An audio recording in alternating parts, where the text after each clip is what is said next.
our lives, there were people who took playing wolves a little bit more seriously. Mm-hmm. The biggest, perhaps, uh, realization that I had was in high school.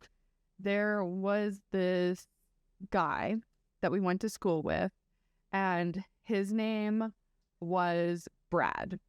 And so this one day, we're all sitting down at this lunch table, and Brad comes walking in, and I have my back turned to him, so I don't actually see initially, but one of my friends points him out. And so, like, collectively, we all do like the slow turn, like zoom in, enhance, look at this guy. And he is no word of a lie. He's wearing a yukata, which is like a Japanese kind of style robe. And he's wearing these big old wooden geisha shoes. He has his samurai sword tucked next to him. He has little fox ears on. And he had a foxtail. And my friend who pointed out kindly that Brad was walking by, he's like, okay, everyone sit down. I have to go get that foxtail. Just typical high school shenanigans, right? You can't walk into you can't walk into a high school with the yukata geisha shoes on and expect just to keep walking, you know? And so our friend, Chad, sneaks up to Brad and he pulls out his foxtail. It was not a normal foxtail, okay? Like, let me just preface this. He was enjoying himself and his foxtail. And yeah, that was probably one of the first bigger interactions with the furry community that I think I've had. Jen, do you have any furry? Actually, yeah, I do because I grew up like obsessed with drawing wolves because that was my thing. And I was a deviant art kid.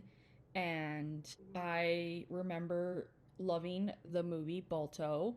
And, I would draw Balto and I had friends online. But then as I got older, some of these friends took it a little bit more serious and they started buying like just, like the typical furry stuff, like sometimes they would start off with ears and then they would start getting like the whole like fursuit.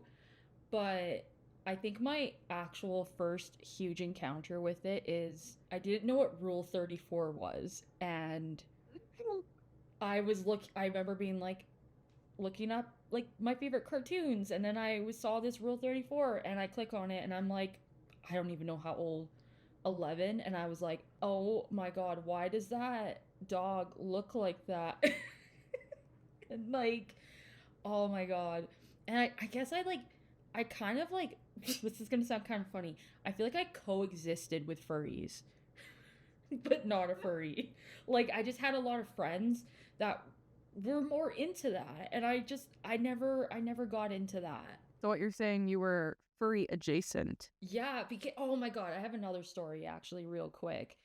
When I was in college, I remember I was doodling and I would just like doodle like a little dog, and this girl comes up to me, and I think she was a furry because she was like, "Are you a furry?" She whispered it to me, and I was like, "No, like I'm not a furry." Like, and she literally turned to me and she like winked and she's like, "Shh, it's okay. I know you are," and like walked away. And I was like, "No, like I just like drawing like a dog." Like, but yeah, like I guess you could say like I was like furry adjacent. Like I've seen all kinds of furries. I've seen the good and I have seen the bad.